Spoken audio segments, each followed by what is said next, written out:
Nigel Farage Show. Mr. Nigel Farage. Thank you, Donald, and good evening, everybody. This subject is very close to my heart. In my long years as a member of the European Parliament, so many people there have come up to me and said, look, we're going to make the European Union a global superpower, not just in economic terms, but in military terms as well. And I've done my best over the years to explain to people that that is where Europe, as it was called, is going. Very few people believe me, including, it would seem, the Deputy Prime Minister of the United Kingdom in 2014, Nick Clegg. There was a series of public debates took place between Clegg and I in the run-up to the European elections, sponsored initially by LBC, I'm very proud to say. We went head-to-head on this subject of a European army. Here's what happened. This is a dangerous fantasy. The idea that there's going to be a European Air Force, a European army, it is simply not true. The problem with people like Nigel Farage is they swing at windmills. They see conspiracies everywhere. I wouldn't be surprised if Nigel Farage soon tells us that the moon landing was a fake, that Barack Obama isn't American, that Elvis isn't dead. You know, it is not going to happen. I thought you believed in the European project. You and I both know that the whole point of the Constitution, which you supported, was to make the European Union an economic and a military superpower. No. And now you deny the fact they're trying to build a European Air Force. It is a dangerous fantasy. It's about... Well, you keep using this word fantasy. Well, it is a fantasy. Why it is just deny? not true. I thought you were here to defend the European Union. No, they want an army, navy, and air force. I also want to explain the truth and the reality, rather than this fantasy world which you keep talking about, which simply doesn't exist.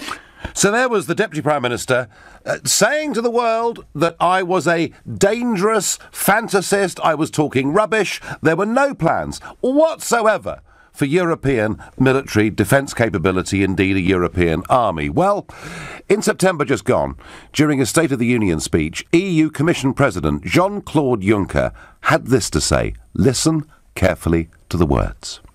In the field of defence, more efforts are required. The setting up of a European Defence Fund is on our agenda. Permanent structured cooperation in the defence field is well on the way. By 2025 we will need a functioning European Defence Union. We need it, and NATO would like us to have it. A functioning European Defence Union. Are you listening, Nick Clegg? It means a European army, navy and air force. They're already establishing their own command centre in Brussels. They've got, as he said, the fund, the money, the structures set up for all of it. And already they're divvying up which country will do the helicopter work, which country will be the major naval provider. All of that is happening right now. And it's very interesting, isn't it? When you're told by people that the Leave camp lied in the referendum because of some numbers on the side of a bust that may have been slightly overinflated. Compared that with the lies we've had for half a century from Nick Clegg and the others. A European army is happening. And you know something? I sat there in September, bearing in mind I have seat number 20 in Strasbourg in the European Parliament, and my friend Jean-Claude Juncker is seat number 21, so I was the closest elected politician in Europe to him when he gave that speech. And I thought to myself, thank goodness we're leaving, because we're not going to be part of these European military structures anymore. Well, so I thought, but some new and I think very disturbing evidence has come to light. It has not received any attention in British media at all, and yet on next Monday the Foreign Council of the European Union is going to be presented with a letter. The letter will ask people there to decide whether to agree on joint defence decision-making across the European Union. I'm wondering, given we're on the verge of that happening, whether the United Kingdom may or may not be part of that. Now, joining me to help us through this is David Banks. He's a researcher at Veterans for Britain, a political lobbying group who campaigned for veterans who wanted to leave the European Union. David, good evening. Welcome to the show. Thank you. So what's being signed up for on Monday, I'm told, is called PESCO. P-E-S-C-O. Tell us what it is. It's PESCO, it's Permanent Structured Cooperation, and this is the sort of binding agent, if you like, to all of the pillars that they've been creating over the last 12 months. And they don't quite yet call it an army, they call it structured cooperation, but is your understanding that Monday is a big important moment in terms of military decisions being taken at an EU level? Yes, indeed, because the way that it forms is that decision-making happens at EU Council. They're already forming the template for non-EU members to be a part of that, so it'd be EU Council plus one. So the United Kingdom is going to be in the room on Monday. I've not heard any discussion in Westminster or anywhere else or in the media, no suggestion that the United Kingdom would be signing up to closer defence union with Europe. What is your understanding? It's the same understanding, because we've been following what's been happening in the UK Parliament, and MPs have not properly discussed this. They definitely haven't voted on it. The information they've received from ministers has been just an abbreviation and incorrect to our mind. And the reason it's relevant is that all of the pillars and structures that are part of this, and they call it Defence Union, PESCO's a part of Defence Union, are within DEXU's and MOD's proposals for post-Brexit cooperation with the EU. So Brexit means we leave the European Union, but you're telling me that the Ministry of Defence are planning for us still to be closely integrated militarily with the EU? Yes. Is it your view that we're going to sign up to this on Monday? It is, because there's nothing to suggest that we won't, because every single one of the last 6 meetings in the EU Council have involved UK representatives going deeper and deeper into this. So we're leaving the European Union, and yet we're about to get even closer and more engaged in what effectively is going to be a European army. What does that mean? I mean, presumably they're doing this to try and save money. I heard Mr. Juncker say, oh, no, you don't need to pay 2% of your budget every year for defence, as NATO wants. You can cut it to 1%, because there'll be huge economies of scale. What does all this mean for our future? If we sign up to this on Monday, with a series of countries who are now refusing to pay 2%, the membership fee of NATO, and who Mr. Juncker is encouraging not to spend 2% on NATO. What does this mean, do you think, for NATO and our relationship militarily with the USA? Well, it's a risk, because you've automatically got a load of structures that duplicate what NATO does, and there are also measures that are being put into place that are threatening to the US's involvement in Europe, and not just in a military context, but in a military procurement context. The EU is quite clear that they want EU sovereignty in the production of defence equipment. As soon as US companies find out about that, which they haven't... So this means, as I understand it, that as EU members, we're only allowed to... Say we're building 5 new warships, for arguments. I wish we were, but say we are building 5 new warships. Under the EU defence procurement rules, only 2 of those could be built in the UK, is that right? Yeah. It's there's 2 things that come into play.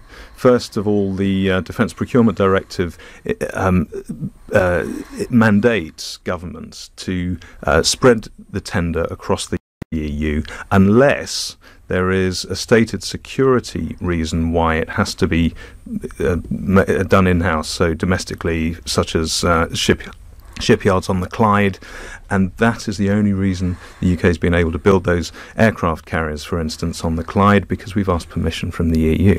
Unbelievable. This is unbelievable. And this is stuff I don't think the British public have frankly ever heard before. All of this has been kept below the table. So, David, just to sort of recap where we are, there is a big meeting of the Foreign Council of the European Union happening in Brussels on Monday. They're going to sign up to joint defence decision-making.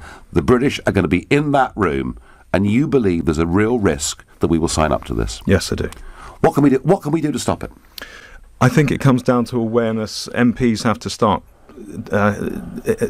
banging down doors and just demanding some answers and demanding the right to talk, not just to talk, but to get full and transparent disclosure about what has gone on in the last 1 year since the 14th of November when the first agreements were entered into at EU Council, and to talk about this in detail before anything else is signed.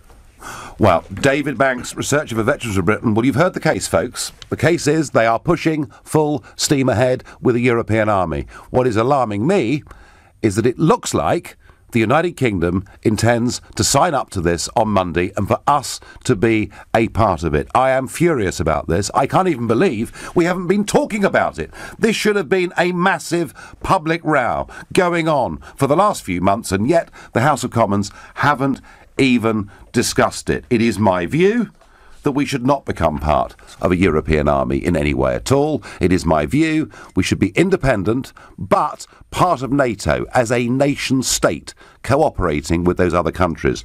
And I wonder, because this is LBC, and because it's about the public, what George, who's calling from the borders and is a first-time caller, thinks. George, good evening. Good evening to you, Nigel. Well, you've just heard what David Banks has said, George. I mean, what do you think? Well, I'm stunned. Do our, shall we say, agents that going over there to sign up on, I think you said Monday, yes, do they not realise the United Kingdom has left the EU in principle and morally? We just want Theresa May to cut the umbilical cord. Well, she's got the bottle. We do, George. Well, George, I suggest what we do is make as much fuss and as much noise as we can between now and Monday and try and make sure the British government doesn't sign up to this. George, I thank you for the clarity of your call. You're listening to The Nigel Farage Show, exclusively on LBC. It's 7:15. What is without doubt is that Monday is going to represent a very major step forward in Brussels towards a common defence force with common defence decision-making. That is without doubt. And interestingly, the chief architect of all of this over the course of the last couple of years has been one Michel Barnier. This was his big project before he moved on to become their chief Brexit negotiator. The question is, are the United Kingdom going to sign us up to this, despite the fact we voted for Brexit? I think it's a very, very bad idea. I think we're leaving the European Union. I don't believe we should be part of their foreign policy, their defence policy, their army. I believe we should put our faith in NATO. I also believe this, in fact, could destroy NATO. That's what I think. But I'm asking you what you think. You know, do you think the United Kingdom should be involved in this new European military adventure? And if you think, don't worry about it, Nigel, it'll never happen, we're leaving anyway, call me on 0345 6060 973. If you agree with me that we should play no part in it, you can text to 84850, or you may think that actually an EU army is a good thing and our faith should be much closer to that than it should be NATO, Trump and the Americans in the years to come. And if that's your view, using the hashtag Farage and LBC, tweet at LBC. And of course, you can watch us on Facebook and comment there too. And already your messages are flowing in. Someone please let the MOG know about this. Tell Juncker to get stuff, says Julian Paynton. We defend our sovereignty, not Europe, says David. Nigel, it would be the worst thing ever if we signed up to a European army, as they will use it to keep us in the EU. Well, gosh, Kathy, a lot of you out there are far more Eurosceptic than me, actually. I'm going to ask Ben in Clacton. Good evening, Ben. What do you think, Ben? I mean, you know, if they're going to build a European army, which clearly they now are, should we, despite Brexit, be a part of it? Yes, I totally disagree with you, Nigel. I think it's a very good idea, especially since our armed forces have been reduced to a level of nothing, practically. Well, Ben, we could build the armed forces up, couldn't we? We need. They won't do that. We need to have allies within Europe, and it's a good solution to our problems as well as the Europeans. And being on America's coattails, if we leave Europe, then we're going to have a problem if America get involved in a war which we don't agree with. Well, we don't. No, Ben. If America gets involved in a war that we don't agree with, we have the ability to say no. And indeed, this happened in the 1960s when Lyndon Johnson bowled up in Downing Street, went in and said to Harold Wilson, we've got a very special close relationship. I demand you send your troops to fight with us in Vietnam. And Wilson said no. And do you know what? Within 15 years of Wilson saying no, we had the Thatcher-Reagan relationship and Anglo-American relations possibly closer than they've been at any point in history. So we can, Ben, say no. But let me ask you something, Ben. Because since the late 1940s, the defence structure that we've put our faith in has been NATO. Do you think that a European army is compatible with a continued NATO structure? I think it is, and the way things are going in America with President Trump, it's very dangerous not to be part of an alliance. We should be part of, well, maybe possibly part of both, but the thing is, we, on the coattails of America, we went into two crazy, unwinnable wars. One was Afghanistan and is still in Afghanistan, and the other one was Iraq. And we got lots of our young people killed for no reason at all. Ben, I know that, and in fact I've actually been meeting and interviewing veterans of those wars today, and I'll play some of that footage on Sunday, on Remembrance Sunday. No, Ben, but we went into those wars, not because America told us to, but actually because British Prime Ministers made the decision that we should do. But Ben, if I put you up against the wall and said, ultimately, who do you think our most important ally is to protect this country? Is it the USA and NATO, or is it Mr. Juncker and the European Union? Which of those would you choose? Well, and I think you don't have to choose either. There will be something worked out with NATO in order to have a European army as well. I don't think you can, Ben. I don't think you can. How can you have two command structures in Brussels? How can any man serve two masters? I believe, Ben, and no doubt Cleggers, if he's listening, would say I'm being conspiratorial once again.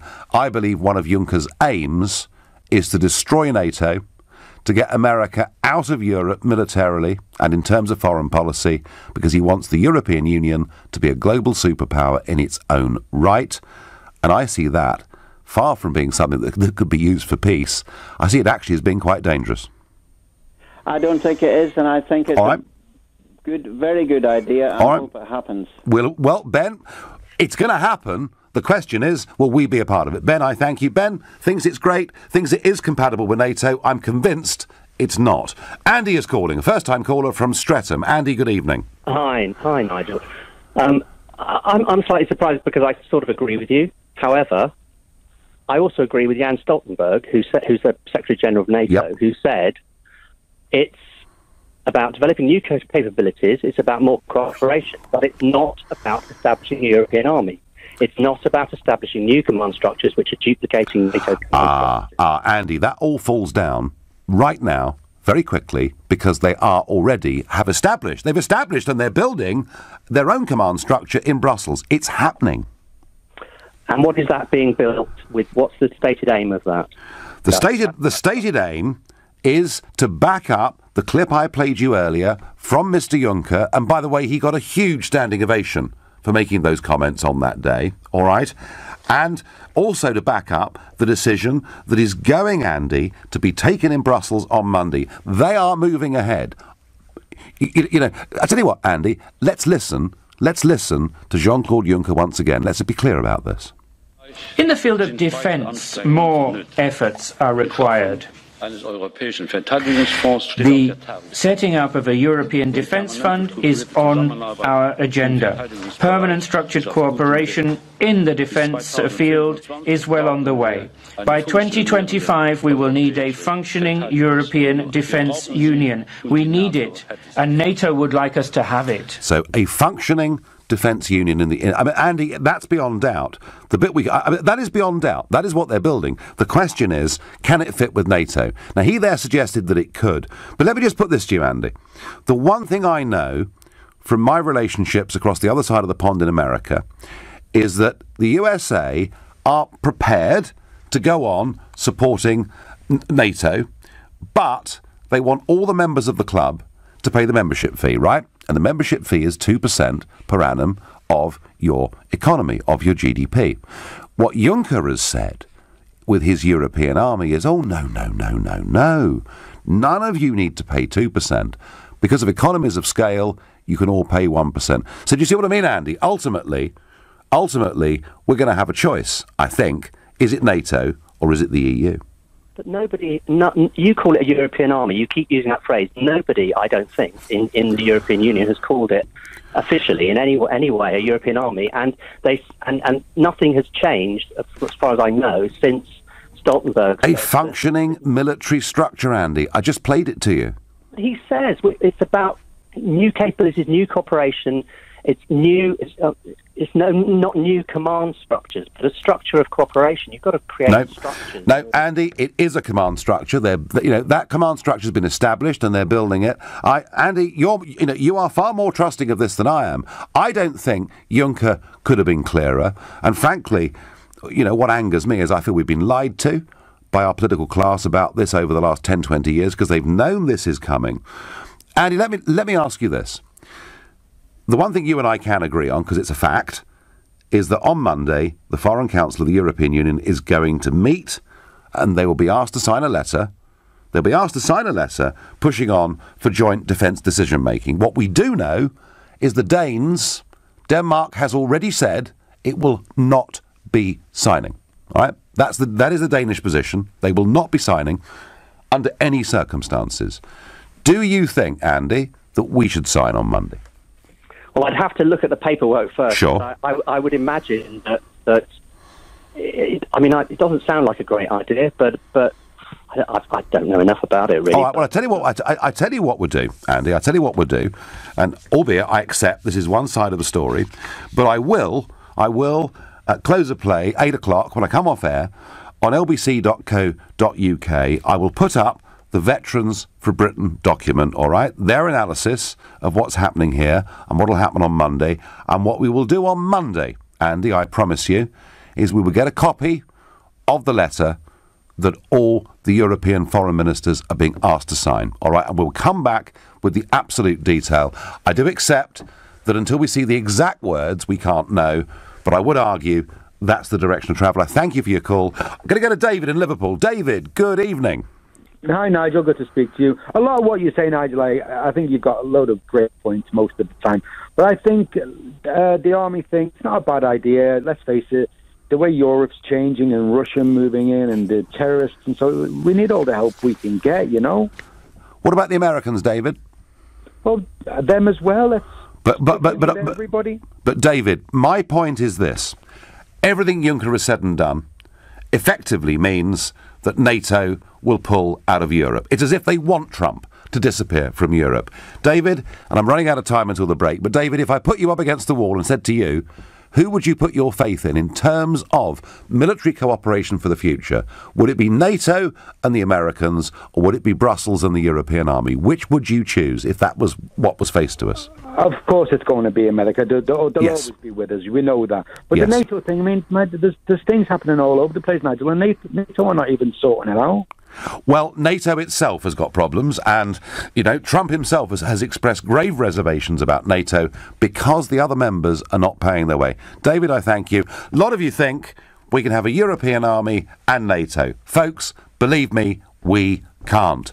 You're listening to The Nigel Farage Show, exclusively on LBC. It's 7:30. We're talking about PESCO. Yeah, it's the new system by which the European Union is going to make joint defence decision-making as it builds by 2025, according to Mr Juncker, to having its own defence capabilities on land, in the air and at sea. But before I get to that, former Prime Minister Gordon Brown is in London today doing interviews with the BBC and others.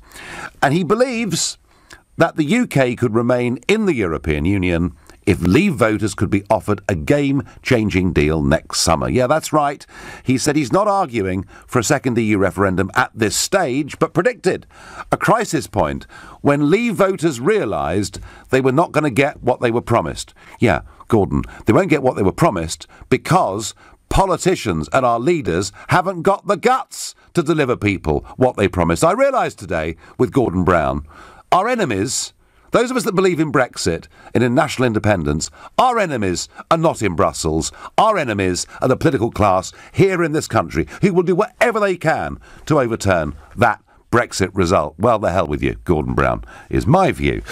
Back to PESCO, back to European Army, back to the big question is that should a country that has voted for Brexit, should it sign up on Monday for joint defence decision-making? And bear in mind that Denmark, who are a member of the European Union, have already said they will not be signing that document. The information we've had tonight from Veterans for Britain is their understanding is the UK is going to sign up for this on Monday. You know my view. I'm opposed to it, but I'm asking you. Jesse is a first-time caller from Surrey. Good evening.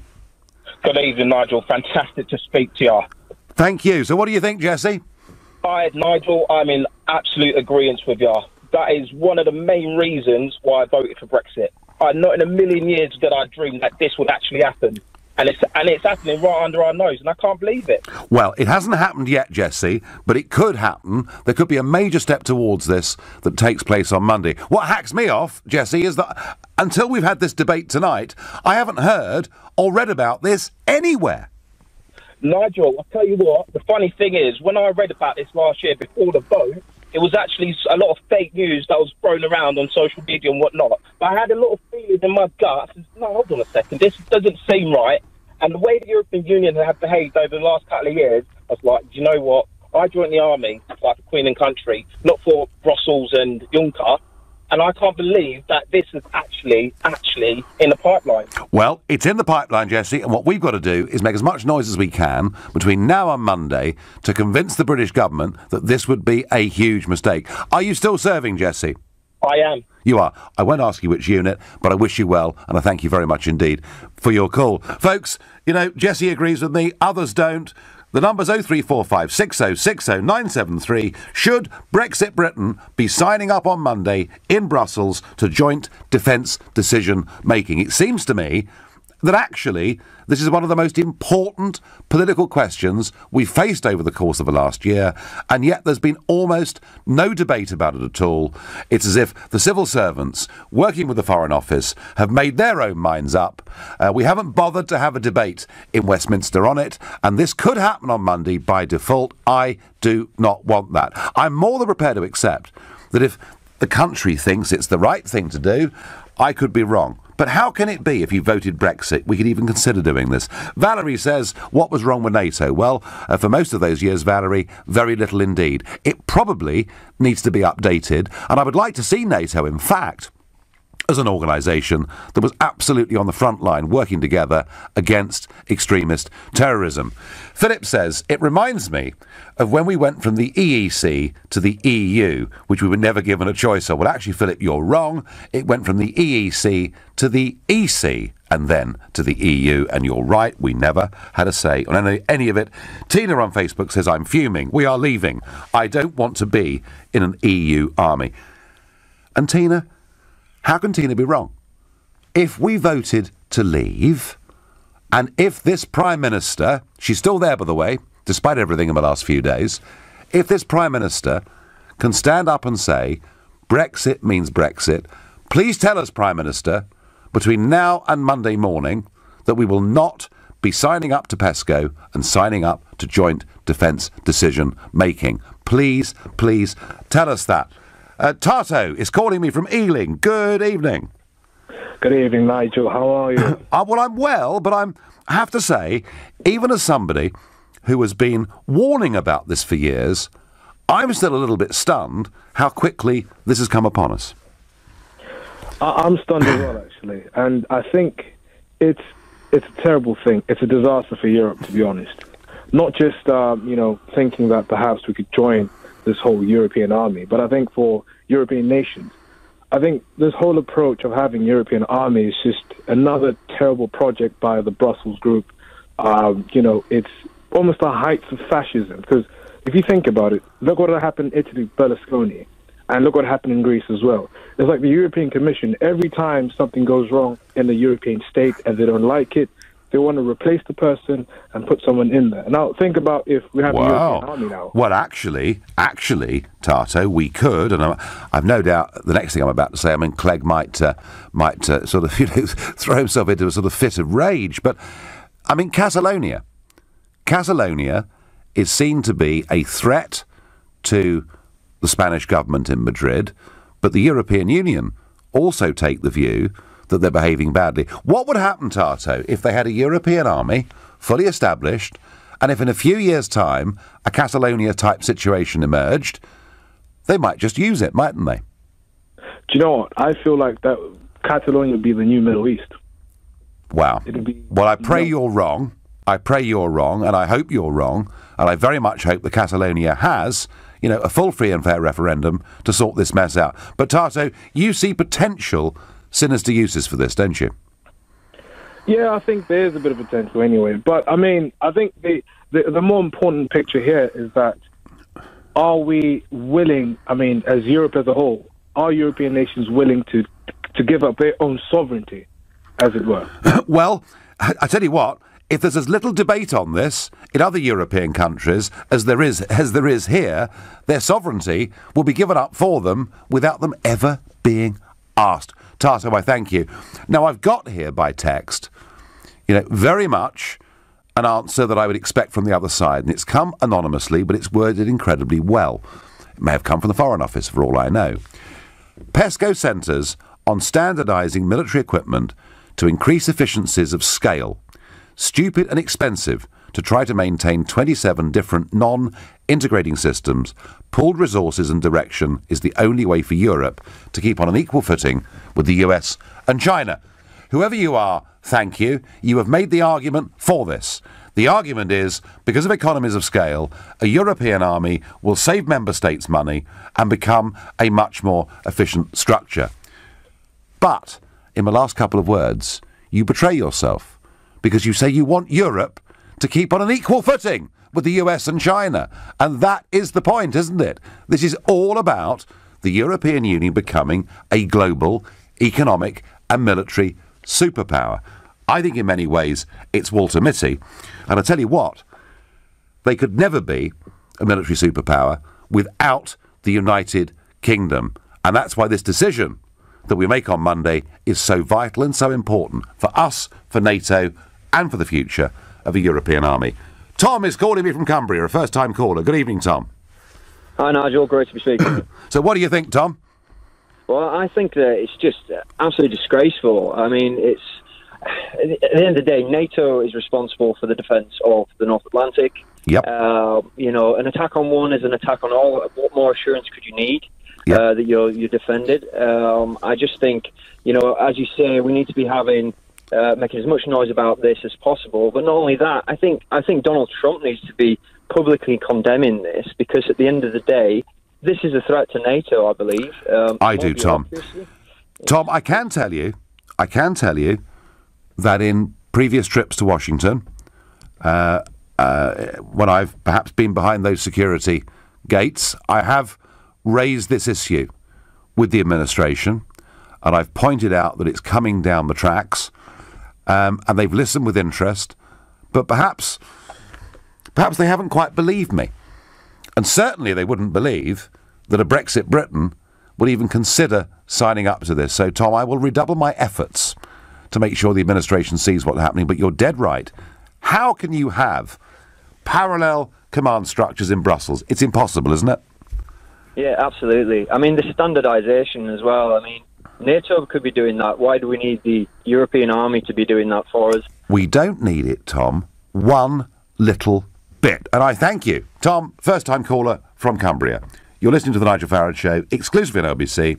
It's 7:45. Phil from Hove asks me, by text, he says, if we do sign up to this, does it mean that even after we've left the European Union, our armed forces will take its orders from Europe? I don't know the answer to that, Phil. I want to know the answer to that, but I'm very worried that we're signing ourselves up to this. And I do remember also, in that speech that Juncker gave, and we've played a clip from it a couple of times on the show, but he also said that going ahead with the full European military and with a European foreign policy as well, which has been developing over the last few years, that no country should be able to veto anything. Now, he was talking there about member states, but hey, if we sign up to this, I'm not quite sure what the legal arrangement, Phil, would be. What he was saying was that the European Union should in the future be able to go to war without any member state having the ability to block, or a couple of member states, 3 member states, 4 member states, stopping it from doing so. So, Phil, you know, what you ask there is a big question. I can't answer it, but I'm concerned by it. Simon is calling from Bolton. Good evening, Simon. Good evening, Nigel. We spoke earlier this year, if you remember. Yes, hello. I served in Ireland in the 70s, and it beggars belief that Britain is going to do this, because how the hell can a command structure in Europe designate or try to command troops on the ground, say, in Ireland, for argument's sake, when our commanders, it's just going to be total conflicts of interest. I seriously believe that their ulterior motive is to get rid of NATO. Yes, I do. They don't like Trump, yeah. And they want him out of the way. And I'm glad you brought this up. And I mean, I'm a member of the veterans in Bolton, and I'm going to the parade on Sunday, and I shall be talking to some of these about it. But just quickly, Nigel, I know you've got other people waiting.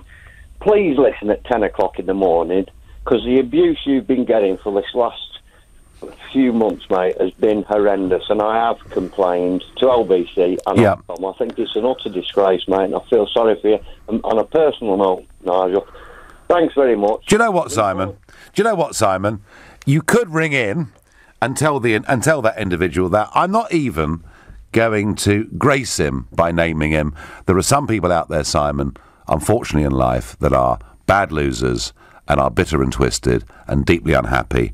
And you know what? It doesn't bother me. But thank you for your sympathy on a personal level. Simon there, ex-serviceman, he thinks it's a disgrace. Look, come on, even if you think, folks, a European army's a good idea, we voted Brexit.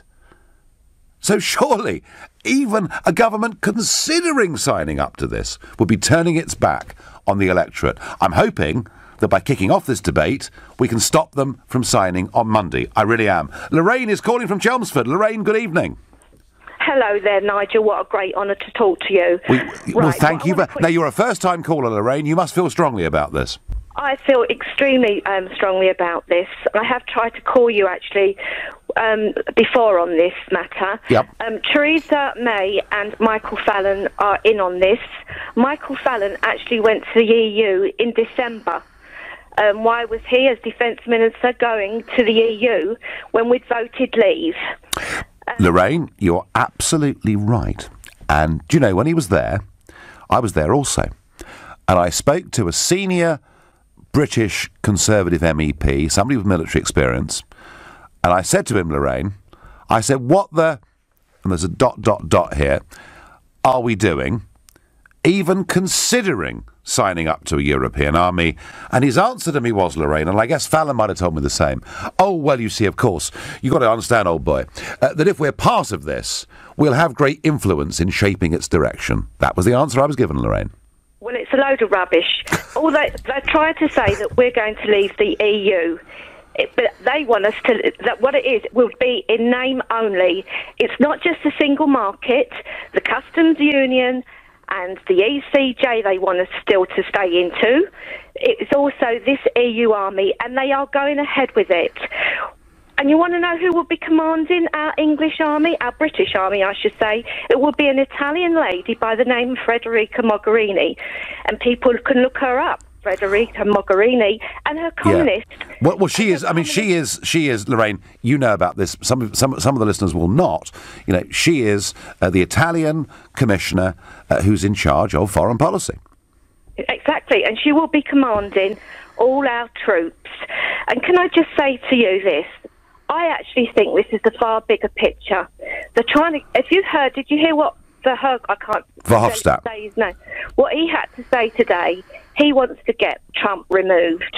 Yeah. He does. Yeah. But also, what worries me is that they're trying to get Ukraine. Our media have not given the proper information on Ukraine.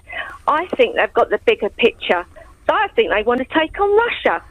I think if the European Union gets its full army with its independent foreign policy, where no nation state or even group of nations, small group of nations, can stop it from taking military action, I think it will. And Lorraine, let me tell you, I sat there in 2011 in the European Parliament with Verhofstadt foaming at the mouth, saying he didn't want the UK and France bombing Libya. He wanted the European Union flag on those aeroplanes. He wanted the European Union to bomb Libya because they see going to war as the ultimate act of being a state. Lorraine, they're bad people, dangerous people. I thank you for your call. Nigel, the government or the civil service has no right to sign us up to any more schemes or organisations with the EU. This seems bizarre, or it could be an insight as to what's really going on with Brexit, says Tony. Darren is calling from Swindon. Darren, how do you feel about this? Hey, how you doing, Nigel? First time caller to you. Well, welcome to the show. Thank you for calling in. I'm doing okay, but I really, really, really would like to stop the British government even considering signing up to this on Monday. Well, I think they're duplicating things. So I was in the army for 24 years. I know you've had a lot of call-off for military guys and that, and ladies possibly. I worked at JHQ in Rhine-Darling for quite a while. Which was the joint headquarters for not only NATO or the Northern Army Group, yes, but the Allied Rapid Reaction Corps that went into Bosnia, went into Kosovo, and ultimately went into Afghanistan. And so I worked quite a lot of multinational operations with people. So I know how the NATO thing goes. And to be honest, a lot of it's a big bevy club. Everybody just turns up, but a good squally, bevy club, a good bevy, and there's a lot of people that sit on the sidelines. So, in Afghanistan was the last place I just had to shake my head at a lot of it. It was because of we tended to work with more with the Canadians, the Australians, and the New Zealanders after a while. All right, so Darren, NATO itself has its failings, and I understand that. I never argued that it was perfect, but how do you see a European army working? Yeah, the French are a bit war weary. Their kit's out of thing. The Germans are on the ball. Their kit's great. But at that point in Afghanistan, they were lacking experience, obviously, after years and years with not playing the ball with conflict. But I think the Germans will run that show. And, the Dutch people, the Croatians were big in Afghanistan as well, you know. Yeah. Darren, I thank you for the call. I'm going to take one last caller. Mike from Norwich, you're my last caller. You've got 40 seconds. All right, I'll be really, really quick. Yep. One thing, this information, I'm completely gobsmacked that nobody thinks, how haven't we heard of this already?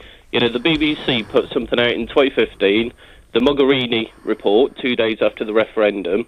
The Spiegel have been putting stuff like this out. Yep. How do people not know about this? Because, Mike, there's been no debate in Parliament, and UK media have frankly been ignoring it. And what I've tried to do tonight is to put something out there to make a public debate of it, because it is of absolutely fundamental importance. You can agree with me or disagree with me, but please don't try and downplay the significance of what is happening in Brussels and the lack of public debate. Now, today, I headed down to Westminster Abbey's Field of Remembrance, where they honour the fallen ahead of Armistice Day. It is an annual event, and Prince Harry, indeed, was on parade going around visiting veterans today. My LBC show this Sunday morning will be remembering what Remembrance Sunday is. And I spoke today to veterans of several wars and recorded their take on what remembrance means to them. You'll be able to hear their stories on Sunday morning from 10 o'clock, but here's a little taster of what's to come. Name, rank, serial number. 1475467 sharp! Tell us your name, tell us your regiment. Tom Schaefer, 30 Para Battalion, 6th Airborne. When you look back at it all, and the sacrifice that was made by your generation in a huge way, was it all worth it? Of course. Yeah, of course. And now we're down with Europe. We are England. Nothing else but England. Well, I tell you what, I can't disagree with a single word of that. You've been listening to the Nigel Farage Show on LBC. I'm back on Sunday morning from 10 a.m. Coming up at 10 tonight, it's Ian Collins. But up next is Clive Bull. Thank you, Nigel.